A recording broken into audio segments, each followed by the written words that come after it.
Hello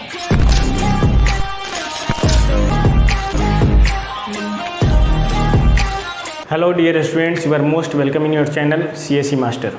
आज atomic structure का second lecture है। बेसिक कॉन्सेप्ट्स ऑफ केमिस्ट्री हमने कंप्लीट कर दिया है और एटॉमिक स्ट्रक्चर को हम अब पढ़ रहे हैं। लेक्चर 1 कंप्लीट हो चुका है, ये लेक्चर 2 है और लेक्चर 2 में हम लोग समझेंगे कि एटॉमिक नंबर और एटॉमिक मास क्या होता है।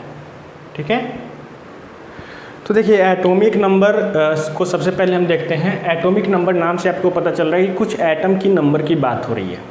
ठीक है, तो हमारे पीरियोडिक टेबल में बहुत सारे एलिमेंट्स हैं और सभी एलिमेंट का एक नंबर स्पेसिफाई किया गया है जिससे कि उस एलिमेंट की पहचान हो सके। मतलब एक आइडेंटिटी प्रोवाइड की गई है एलिमेंट को और उसी आइडेंटिटी को हम लोग एटॉमिक नंबर कहते हैं। अगर एटॉमिक नंबर की बात की जाए तो एटॉमिक नंबर को हम डिफाइन कर सकते हैं किसी एटम में प्रेजेंट नंबर ऑफ प्रोटॉन के बेसिस पे। ठीक है, एटॉमिक नंबर, तो एटॉमिक नंबर जनरली हम कह सकते हैं the number of proton atomic number.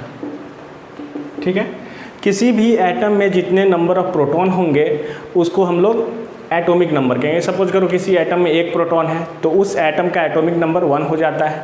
किसी एटम में 2 प्रोटॉन है तो उसका एटॉमिक नंबर 2 हो जाता है। किसी एटम में 10 प्रोटॉन है तो उसका एटॉमिक नंबर 10 हो जाता है। मतलब कि एटॉमिक नंबर ऑफ प्रोटॉन से डिसाइड किया जाता है। एटॉमिक नंबर को हम लोग रिप्रेजेंट करते हैं, रिप्रेजेंटेड बाई जेड। ठीक है, इसको हम लोग जेड से रिप्रेजेंट करते हैं। तो सपोज करो किसी एटम में नंबर ऑफ प्रोटॉन n है। ठीक है ना, there are n number of proton in an atom. ठीक है, तो उस एटम का एटॉमिक मास क्या हो जाएगा? Atomic mass of the atom will be n। Okay, तो एटॉमिक नंबर को सिंपली हम कह सकते हैं atomic number is equal to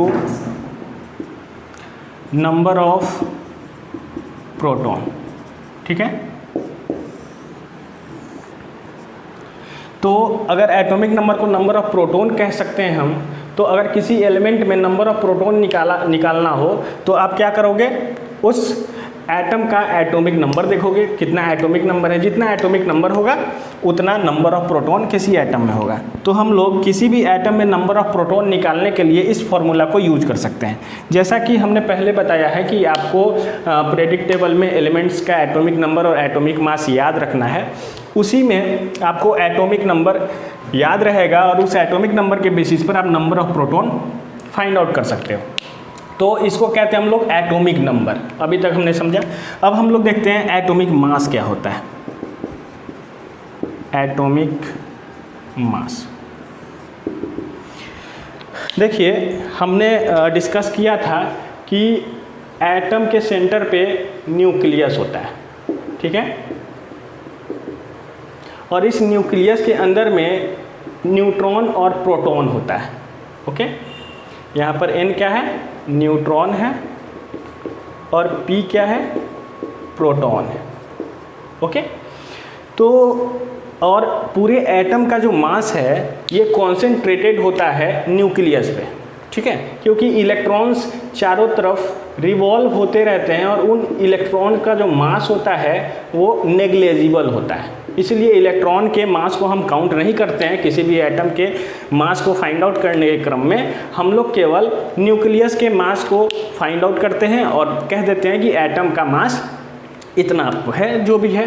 तो न्यूक्लियस के अंदर केवल न्यूट्रॉन है और प्रोटॉन है। मतलब कि न्यूट्रॉन का मास और प्रोटॉन के मास को ऐड कर दिया जाए तो हमें एटम का मास पता चल जाएगा। तो एटॉमिक मास क्या है? मास ऑफ एन एटम। एक एटम का मास एटॉमिक मास कहलाता है। तो ये होगा कैसे? तो the sum of number of proton and number of neutron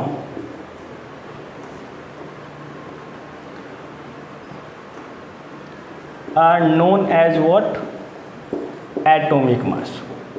ठीक है, तो जैसे कि हमें पता करना हो कि एटॉमिक मास किसी एटम का क्या है, तो हम ये देखेंगे कि उस एटम में कितने न्यूट्रॉन हैं और कितने प्रोटॉन हैं। हमने जब न्यूट्रॉन, प्रोटॉन और इलेक्ट्रॉन का जिक्र किया था तो उस समय हमने एक यूनिट मास का कॉन्सेप्ट बताया था कि प्रोटॉन का यूनिट मास 1 होता है, न्यूट्रॉन का यूनिट मास 1 होता है और इलेक्ट्रॉन का यूनिट मास 0 होता है। ठीक, क्योंकि इलेक्ट्रॉन का जो मास है उसको हम नेग्लिजिबल मानते हैं। तो सपोज करो let an atom has n p number of proton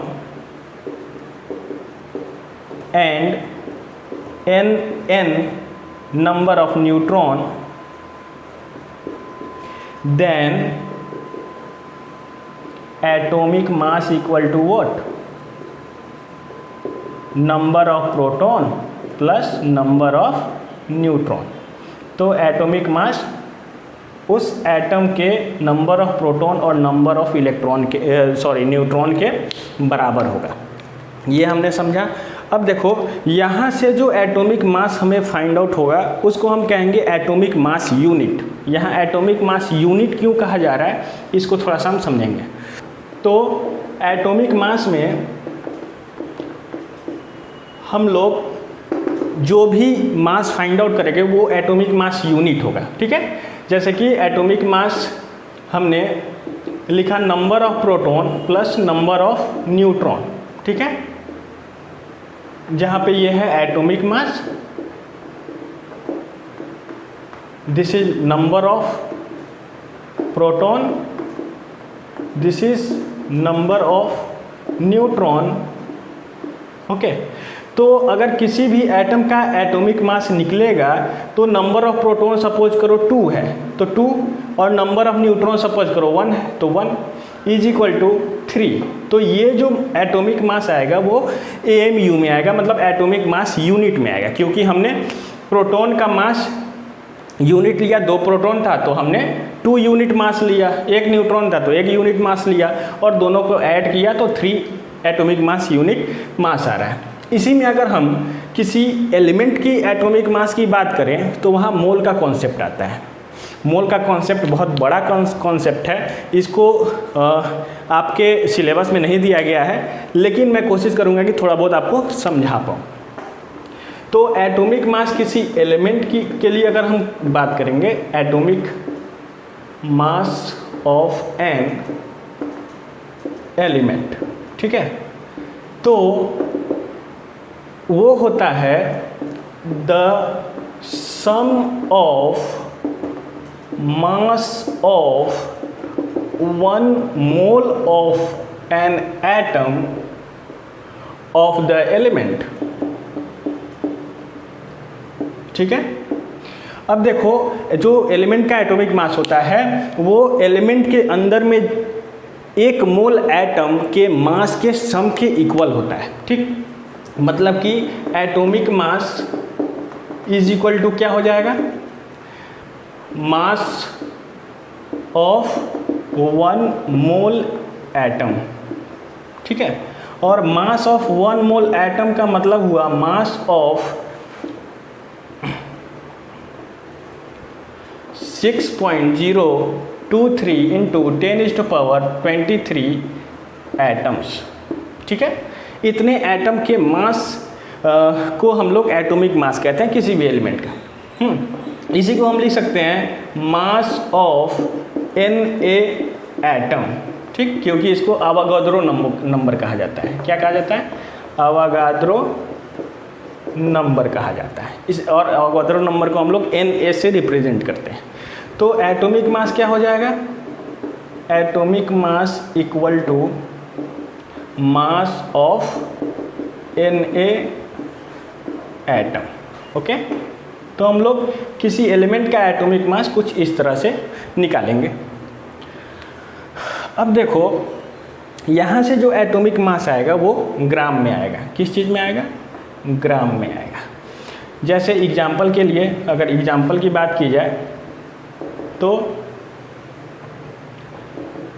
atomic mass of hydrogen ये 1 ग्राम होता है। ठीक है, मतलब कि इसका मतलब ये है कि 6.023 इंटू 10⁻23 हाइड्रोजन एटम का मास कितना होता है? का मास होता है 1 ग्राम। इसका मतलब ये हुआ। ठीक ऐसे ही अगर हम बात करें एटॉमिक मास ऑफ सोडियम, ये होता है 23 ग्राम। तो इसका मतलब हम क्या समझेंगे कि mass of 6.023 into 10⁻23 sodium atom कितना है? 23 ग्राम। मतलब कि इतने सोडियम एटम को आप ले लो और उसको वेइंग मशीन में डाल दो तो आपको जो मास आएगा वो कितना आएगा? 23 ग्राम आएगा। तो ऐसे ही और जितने भी एलिमेंट हैं, जैसे एल्यूमिनियम का एटॉमिक मास होता है 27। ठीक है, तो इसका मतलब क्या हुआ कि 6.023 इंटू 10⁻23 एल्यूमिनियम एटम का मास कितना है? 27 ग्राम है। ठीक है, तो एटॉमिक मास का कॉन्सेप्ट कुछ इस तरह का है। तो आपको किसी भी एलिमेंट का एटॉमिक मास कहाँ से मिलेगा? तो आपको एटॉमिक मास पीरियोडिक टेबल से मिलेगा। एटॉमिक मास कहाँ से मिलेगा? ये पीरियोडिक टेबल से मिलेगा। आपको एटॉमिक नंबर 1 से 30 तक के एलिमेंट का एटॉमिक नंबर और एटॉमिक मास याद रखना चाहिए। क्यों? क्योंकि ये आपके कैलकुलेशन में फर्दर यूज होगा। ठीक, पीरियोडिक टेबल से आप एटॉमिक मास को यूज कर सकते हो। अब देखो एटॉमिक मास को एक जगह और हम यूज करेंगे, वो कहाँ करेंगे?